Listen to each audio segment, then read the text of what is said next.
Hello everyone, I'm just making a video today in the sunlight. It's a pretty day outside. It's warm and not a lot of humidity. I'm looking out the window because it's behind the screen. It's a beautiful Pittsburgh, Pennsylvania. Maybe you could see out the window. I don't know if it's too bright. I'll turn it around and maybe you can get a look of what I see. Let's see if it works. Yeah, you can kind of see. Yeah, that way is I don't know what, and that way is I don't know what else.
Come on, Brad. Yeah!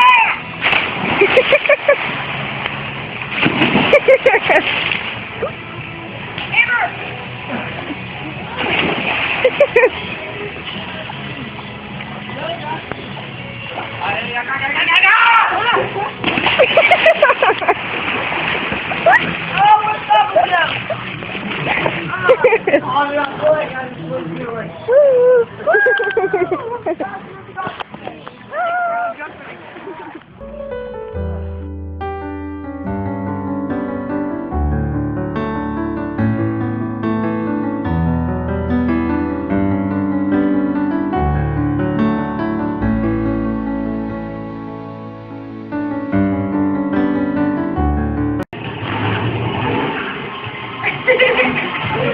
When you took one look at him, you lit up like a sparkly spark. It is true. And I get it on your shoulders.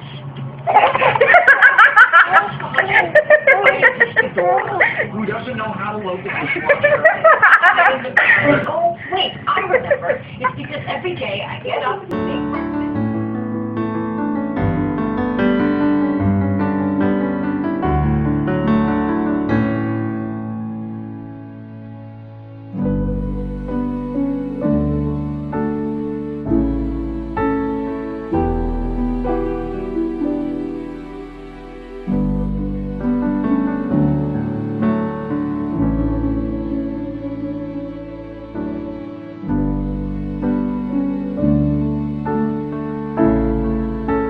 Okay, alright. This is banana cream ice cream. Banana cream pie, I mean. And that's orange sherbet, and that's raspberry sherbet. And then we mix it all together in this bowl. And we're all gonna try it. It tastes like fruit punch, oh my gosh! Mmm.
See, good old baldy bald over here. My hair, you know, I buzzed it, and there were like the little, as Wesley calls them, Aunt Billy Joe, if you're watching this, my little stibbles. Stibbles, that's what, you know, Wesley. Anyway, yeah, they're gone, so I'm baldy bald. That's okay. And it's funny, my eyebrows they're sticking. It's kind of like, man, these stray guys can go if you want. The little stray ones. So yeah, definitely like wish my leg hairs would fall out and stuff, you know. But I secretly shaved them the other day. Shh, no one's supposed to know. Well, you're not supposed to shave, you know, with like low platelets. You could get cut and everything. I was fine though. You know, I'm 22. I know how to shave.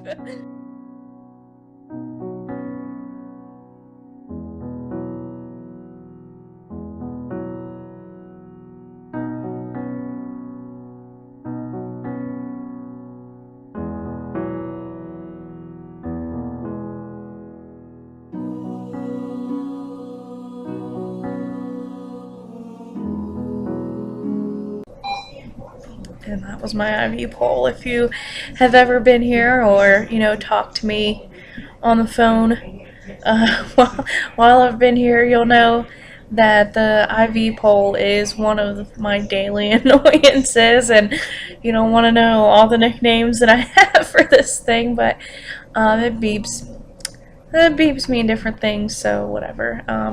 If you've been in the hospital, you know about those dumb things.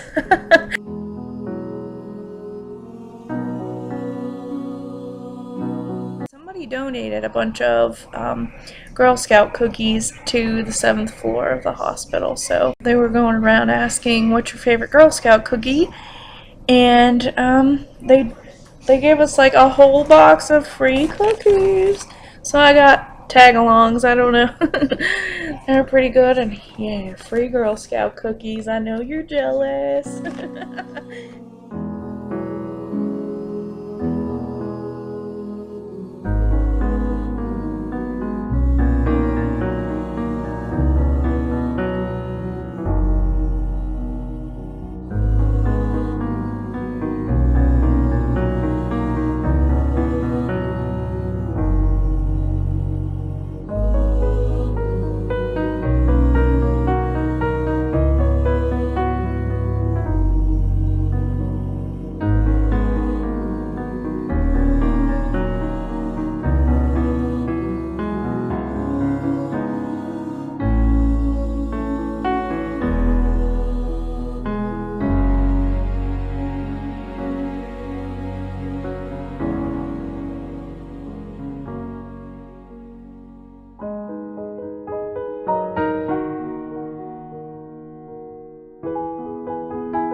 I went to arts and crafts today, and I was the only one to show up, but that's okay. I mean, we made these tissue paper crafts. I have it here, what I made. It's just put some glue on this wood thing and crumple up the tissue paper and stick it on there, and yeah, it makes it look all cute and stuff.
Okay guys, this is my video about the meeting yesterday.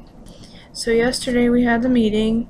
Brad came, Dad, Chelsea, Zach, Mom. We talked about what's going to happen, the side effects, the risks that are involved in having the transplant and the process. And it cleared a lot of things up for me. First of all, the 15th, I'm going to get the first like pre-med kind of thing for, that's July 15th, so pretty soon. I'm not going to get to go home, but that's the first med that I get. And then the 16th through the 22nd, I'm going to get the really high dose, really potent chemo that's going to completely destroy all of my bone marrow, completely gone, most of it at least. There might be a little bit lingering. And then that same day, the 22nd, I'm going to be getting that's Mom. Hold on. Hello? Oh, okay. How they get Brad cells, if you're wondering. So they're gonna give him like 5 days. They're gonna start giving him these shots. It's called Neupogen, and it increases his body's ability to produce stem cells. So he's gonna build a whole bunch of stem cells up in his marrow, and then it's gonna spill out into his bloodstream. It'll be all, you know, going through him, and then on the last day of his shot, which is day 0 for me, they're gonna do this thing. It's called pheresis. What they would normally do would hook up an IV in each arm and filter his blood through a machine. The machine will collect his stem cells and give him the rest of his blood back. It turns out that his veins are too small, so he's going to have a temporary, kind of like a pick like I have now, temporary pick, and it's going to be like in his chest somewhere. Whenever they put him in me, how they do it is kind of like, you know, whenever they hang blood, pretty much, they just put it in a bag and they hang it. I'm going to have a chest port whenever they do this, and this is going to be in 9 days, guys. So 9 days from now I'm going to start getting the chemo, and I think that's when they're going to put the chest port in. I'm not sure. And they're not going to hook it up to the IV pole, they're just going to hang it up there. It'll go in. They said it only takes about 15 minutes, so that's a relatively short process, but what it does is a really, really, really, really big deal. I don't want to scare anyone, but you know, there are risks you take when you do a big procedure like this or get a surgery or something like that. So there's risks involved, but it's a lot better than the alternative. So they say if I don't get this transplant, then there's no way that they could ever possibly get rid of the AML, because me, at least in my case, it's a lingering disease. It's never going to go away unless I get this transplant. You know, and if it doesn't work, then they have to find another donor and try again. And one more thing too, if it doesn't work, which it's definitely going to, it's going to work. But if it doesn't, there's in no way anything that Brad did, like he can't do anything more than what he's doing now. Like, he quit smoking. I don't know if he's been trying to eat right. I mean, come on. But, yeah, they said, you know, he quit smoking and stuff. They said just try to stay healthy. That's all he can do. I mean, if it doesn't work, then it just wasn't meant to be.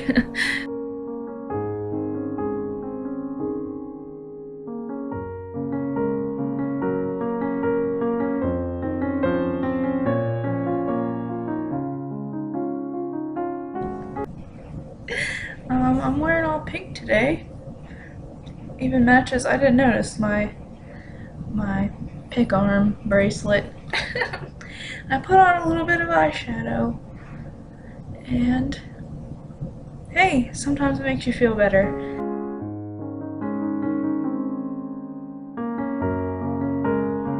I've been here for 57 days, going on 60, like 2 months in the hospital, and my transplant is in 6 days. And I'm kind of excited because then that way I can get it done. I can get out of the hospital.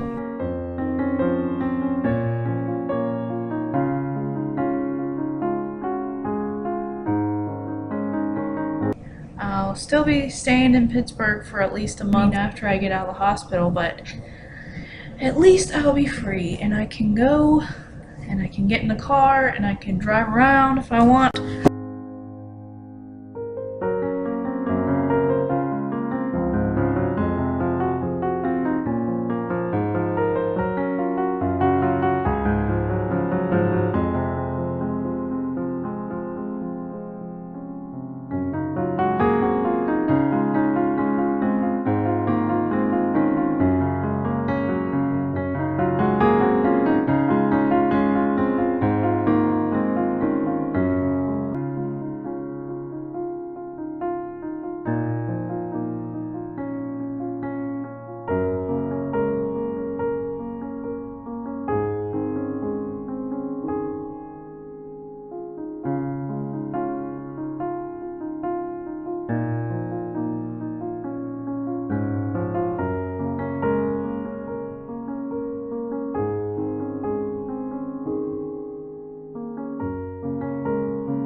Appreciate everyone that's been sending me thoughts, prayers, calling, you know, writing things on my caring bridge. There's no way I could do it without support. I really mean it too. So I love you guys. I really mean that. I do. You guys are my family, my friends.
opportunity to be here and to submit Amber's spirit to you.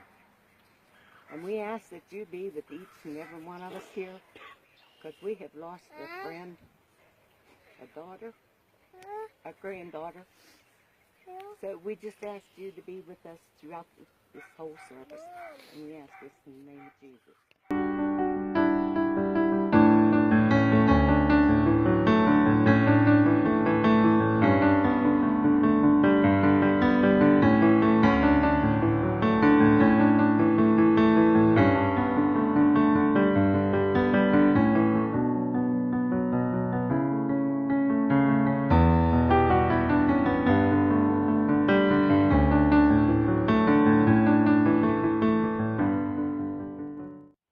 Anybody has a comment of a happy time that Amber has been with them, the joy that she brought you. Amber and I really enjoyed our time together in Pittsburgh and our travels to Pittsburgh and to Cleveland, and that was probably the best times that we spent together. She loved all the babies. She loved seeing all the pictures of babies and pets. She loved everybody. She was all the time to tell you she loved you. I was blessed. I was blessed to have those years with her, and I thank God for those years. Yes. Because I got to have an amazing spirit, an amazing soul, an amazing person in my life. And there'll never be anybody like her ever again. She loved her grandma, I'm going to tell y'all. Yeah, she did. You didn't dare say anything about grandma. And that dog she gave her. Yeah. Like William said, she was a great cook. Well, I mean, she was always my voice of reason. I always told her that she was always stronger than I was. She was the strongest girl I ever known. She grows up and gets taller and taller and bigger, it'll put out the most beautiful blooms. And every time she blooms, you'll think of her more so. And that cherry tree is so pretty when they bloom.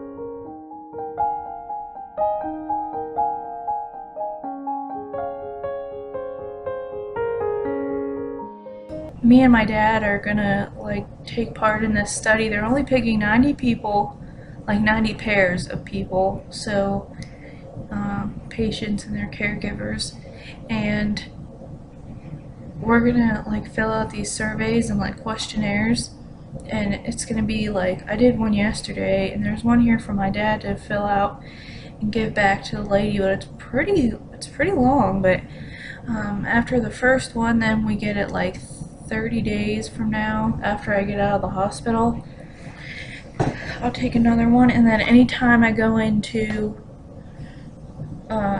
the clinic, the cancer center, and I'm looking right there because it's right across the street, and so it's just going to be part of a study, and it's going to contribute to what people know about the transplant and the process and everything that goes with it, and hopefully it'll help people with their mental health and their emotions in the future. I'm proud to be part of that because, hey, I'm all for helping other people, so hopefully this does, go somewhere.